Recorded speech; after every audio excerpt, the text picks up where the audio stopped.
সামনেই দেখো স্বর্ণ মন্দির দেখা যাচ্ছে। তোমরা দেখতে পাচ্ছ এই জলাশয়টার নাম হলো অমৃত সরোবর। রাত্রে আবার আসলাম এই মন্দির দর্শন করতে।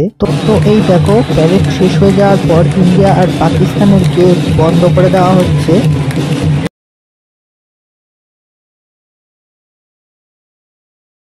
সিমলা কুলু মানালির পর নেক্সট ডেস্টিনেশন হলো অমৃতসরের স্বর্ণ মন্দির। মানালি থেকে বেরিয়ে অমৃতসর ঢুকতে ঢুকতে অনেকটাই রাত হয়ে যায়, তাই রাতে হোটেল থেকে ডিনার করে শুয়ে পড়েছিলাম। পরের দিন সকাল সকালই বেরিয়ে পড়লাম স্বর্ণ মন্দির দেখতে, কারণ বেলার দিকে এখানে একটু ভিড় হয়ে যায়। আর এর আগের সিমলা ট্যুর আর কুলু মানালি ট্যুর যারা যারা দেখোনি, ডেসক্রিপশনে লিংক দেওয়া রয়েছে, চাইলে ওখান থেকে দেখে নিতে পারো। হোটেল থেকে এই স্বর্ণ মন্দির আসতে অটো করে মোটামুটি 20 মিনিট মতো টাইম লাগলো। তবে দেখছি অটো স্বর্ণ মন্দিরের অনেকটাই আগে নামায়, আর যেখানে নামায় সেখান থেকে স্বর্ণ মন্দির অনেকটাই হেঁটে হেঁটে যেতে হবে তোমাদের। তো এই দেখো হাঁটতে হাঁটতে চলে আসলাম স্বর্ণ মন্দিরের গেটের সামনে। আর এই স্বর্ণ মন্দিরের বাইরের ক্যাম্পাসটাও অনেকটাই বড়। তবে স্বর্ণ মন্দিরে ঢোকার একটা নিয়ম আছে, এখানে ঢুকতে গেলে ছেলেদের মাথায় রুমাল আর মেয়েদের মাথায় ওড়না দিয়ে যেতে হবে। যদি তোমাদের কাছে ওড়না বা রুমাল না থাকে, মন্দিরের সামনেই বক্সে করে রুমাল রাখা থাকে, সেখান থেকে নিয়ে তোমরা ইউজ করে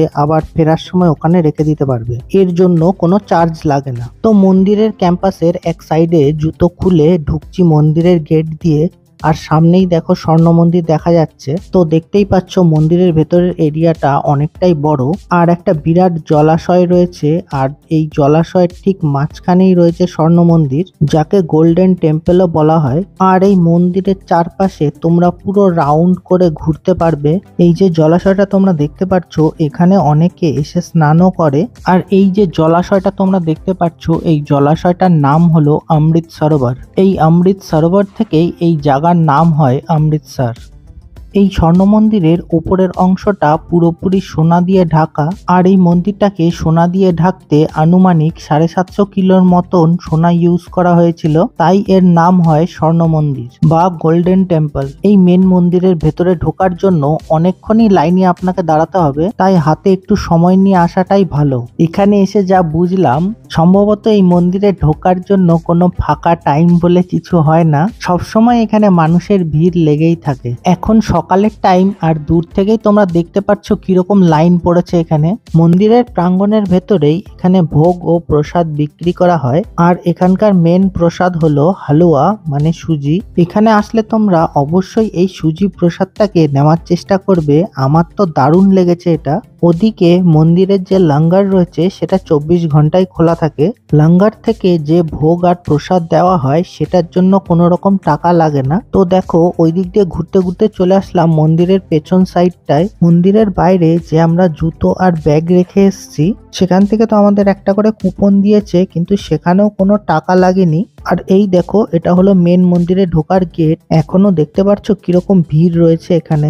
সত্যি এই জায়গাটা এত সুন্দর লেগেছিল যে রাত্রে আবার আসলাম এই মন্দির দর্শন করতে। তো রাতের বেলার ভিউটা তোমরা একবার দেখো, মানে সত্যি অসাধারণ লাগছে।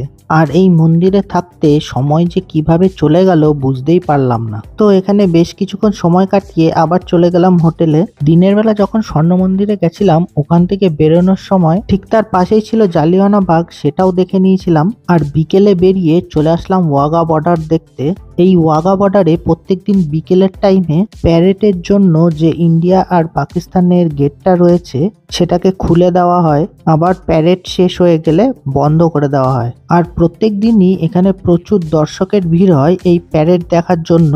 তো দেখো তোমরা এই ওয়াঘা বর্ডারের প্যারেড কিরকম হয়।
এই দেখো, প্যারেড শেষ হয়ে যাওয়ার পর ইন্ডিয়া আর পাকিস্তানের গেট বন্ধ করে দেওয়া হচ্ছে।